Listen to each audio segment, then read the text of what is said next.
I may be a bit of a castaway myself of late, and two things that don't go together, you didn't necessarily think Tom Hanks and Wilson would, but these two things, would you think chocolate and orange go together? Sometimes those little tasty chocolate balls kind of do it, the orangey center.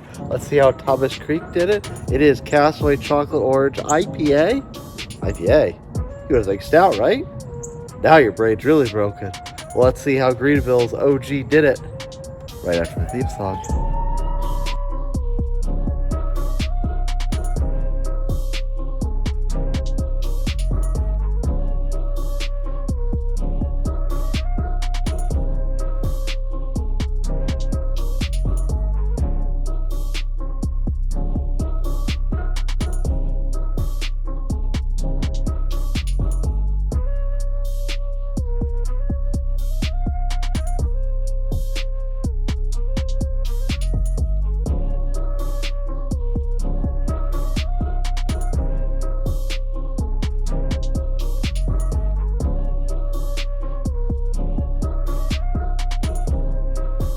Welcome back into the temporary upstate oasis with your Surely Not Meg 2 Palmetto.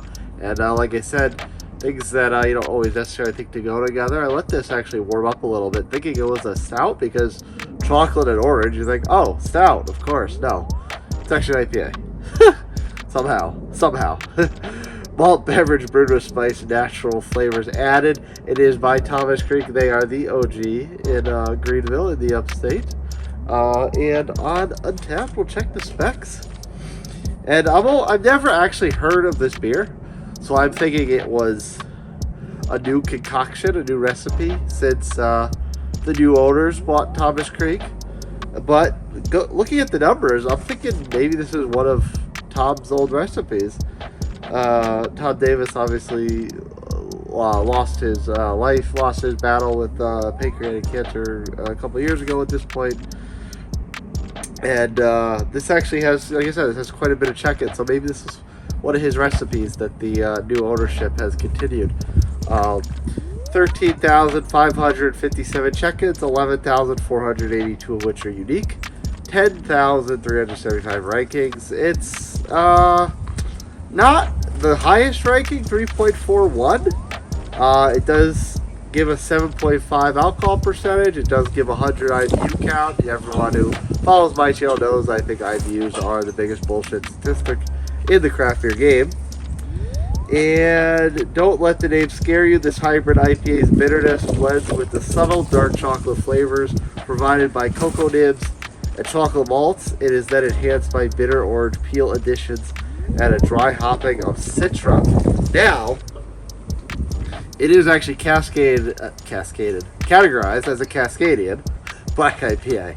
So, and those obviously I'm a big fan of. So, we'll see if I like this one because the score is not exactly very good, but we'll see. I mean, it's pretty average, so we'll see what this one tastes like. I mean, orange chocolate, maybe that kind of just throws people the wrong way, and the more kind of nerdy beer connoisseur probably likes it a little bit better.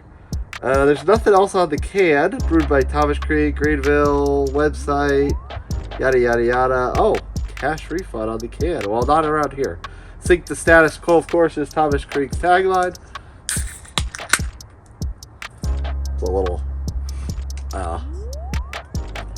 fluffy shaklook, as it were. Oh boy. Oh boy. Look at that. Oh, did that go professional? Oh, that's a professional pour. It's quite a slow cascade going on. Oh, there are some serious floaties in that. When? I wish this had a can-on date. I didn't get it terribly long ago, but I hope it wasn't brewed while Tom was still there.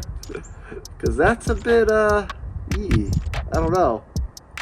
I don't know about that one. I got this from my man Brian at BeerMeGVL. He takes freshness quite seriously. But there is a lot of floaties at the bottom of that glass. It's a big khaki tan head. Thick and frothy. It's taken a long time to come up. I mean, you'd think, like, as far as age of a beer is concerned, big tip of your hat of that is loss of carbonation, but it clearly didn't lose much carbonation. It's that head's holding on there pretty firm. I'm not sure how much of the aroma I'll get through this big frothy head, but we will try.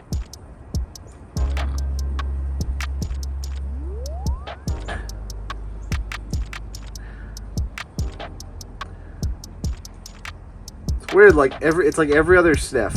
Like one sniff, I get this kind of raw, pure, citrusy, sweet orange note, and then the next sniff, I get this kind of sweet milk chocolate type of aroma.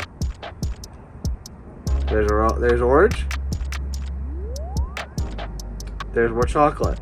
Actually, it was a little bit of mix of both, mostly chocolate. There's orange again.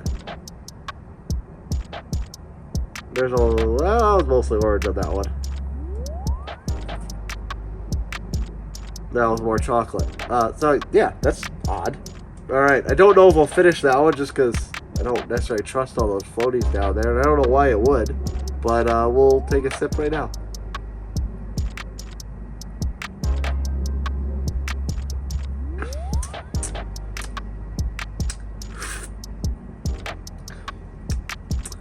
Despite it smelling like sweet milk chocolate, it definitely tastes more like bitter dark chocolate. That's definitely more in line with Black IPA Cascadian. As it settled around on my palate, it definitely got more bitter at the back end than I didn't necessarily like.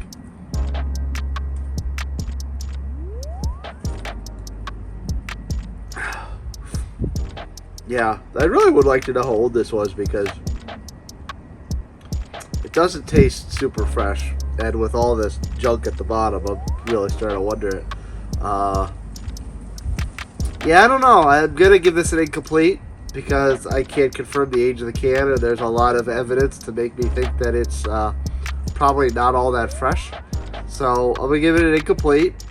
There were some notes there that were as it was claiming, and there were other notes that were not so much or taste like a shell of them former selves. So Brian usually takes care of me with giving me fresh beers, but I don't so much know if that's what happened with this one. Cheers, folks. See you next time.